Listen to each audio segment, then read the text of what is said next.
തമിഴ്നാട്ടുകാരുടെ അടൈ ദോശ, നമുക്ക് പറയും അടദോശ.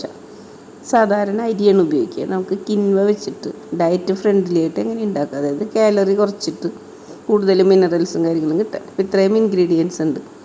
നമ്മുടെ അരിക്ക് പകരം കിൻവ, പിന്നെ മിക്സഡ് ദാൽ, പിന്നെ ചുവന്ന മുളക്, കായം, ഉപ്പ്, പിന്നെ കുറച്ച് പിന്നെയും ജീരകം, ഉള്ളി എക്സ്ട്രാ അതൊക്കെ ഇട്ടിട്ട് അരയ്ക്കാം.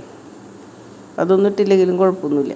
പിന്നെ ഈ കിൻവയിൽ കാലറി വളരെ കുറവാണ്, കാർബോഹൈഡ്രേറ്റ് കുറവാണ്. ഇതിപ്പോൾ ഒരു 60 ഗ്രാം ആണ് കിൻവ എടുത്തിരിക്കുന്നത്. അപ്പോൾ 60 ഗ്രാം കിൻവ, 60 ഗ്രാം പരിപ്പ്. ഇത് മിക്സ് ചെയ്തിട്ട് നമ്മൾ ദോശ ഉണ്ടാക്കുകയാണെങ്കിൽ 5 ദോശ കിട്ടും.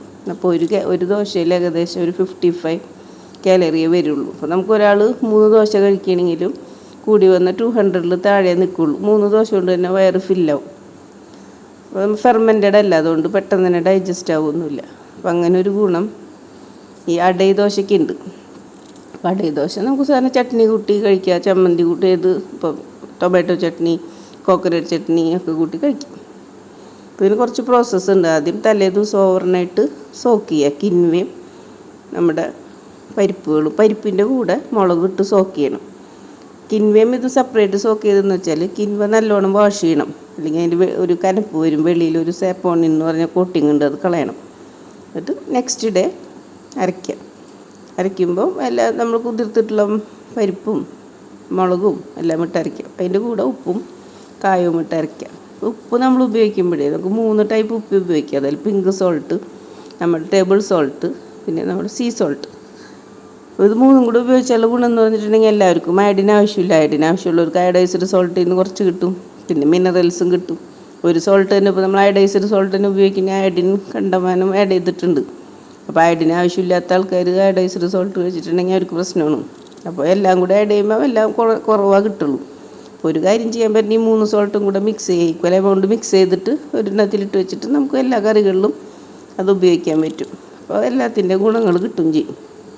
ഇത് അരയ്ക്കുമ്പോൾ ശ്രദ്ധിക്കേണ്ടത് തരിതരിപ്പായിട്ട് അരയ്ക്കണം. അധികം അങ്ങനെ സ്മൂത്ത് ബാറ്റർ ആവാൻ പാടില്ല, നമ്മുടെ ദോശയുടെ പോലെ. ഇത് അരച്ച് അപ്പം തന്നെ ഉണ്ടാക്കുക. ഇൻസ്റ്റൻറ്റ് ദോശയാണ് ഈ അടൈ ദോശ. ഇത് അരയ്ക്കുക. അത് കഴിഞ്ഞിട്ട് സാധാരണ ദോശ ഉണ്ടാക്കുന്ന പോലെ തവയിൽ ദോശ ഉണ്ടാക്കുക. കാരണം കുറച്ച് ക്രിസ്പി ആക്കി എടുക്കണമെങ്കിൽ കട്ടിയിലെടുക്കണമെങ്കിൽ അങ്ങനെ ചെയ്യാം. എങ്ങനെ വേണമെന്നുണ്ടെങ്കിലും ഉണ്ടാക്കുക. അപ്പോൾ ഇത്രയും നല്ല ടേസ്റ്റാണ്. നമ്മൾ സാധാരണ ഫെർമെൻറ്റഡ് ദോശ കഴിക്കണേക്കാളും ടേസ്റ്റ് ചെയ്യണം. ഫെർമെൻറ്റഡ് ദോശ എല്ലാവർക്കും കഴിക്കാൻ പറ്റില്ല. ഇപ്പോൾ അസിഡിറ്റി ഉള്ള ആൾക്കാർ, അതുപോലെ വാദത്തിൻ്റെ പ്രശ്നമുള്ള ആൾക്കാർ, അവർക്കൊക്കെ ഈ പുളിച്ച സാധനങ്ങൾ അലൗഡല്ല. വീക്കിലി വൺസൊക്കെ കഴിക്കാമെന്നുള്ളൂ. പക്ഷേ അടൈ ദോശ എല്ലാവർക്കും കഴിക്കാം. പരിപ്പിട്ട് നമ്മൾ അതിൻ്റെ ഉള്ളിൽ കായൊക്കെ ഇടുന്നുണ്ട്. അപ്പോൾ ഗ്യാസ് ഫോർമേഷനൊന്നുമില്ല. അപ്പോൾ മിൻറ്റ് ചട്നി കൂട്ടി കഴിക്കണമെങ്കിൽ ഒട്ടും പ്രശ്നമില്ല. അപ്പോൾ ടേസ്റ്റി, ന്യൂട്രീഷ്യസ്, ലോ കാലറി ആയിട്ടുള്ള കിൻവ അടൈ ദോശ എല്ലാവരും ഉണ്ടാക്കി നോക്ക്. അതല്ല അപ്പോൾ അതുപോലെ ഡയബറ്റിക് പേഷ്യൻസിന് ബെസ്റ്റ് ബ്രേക്ക്ഫാസ്റ്റാണ്.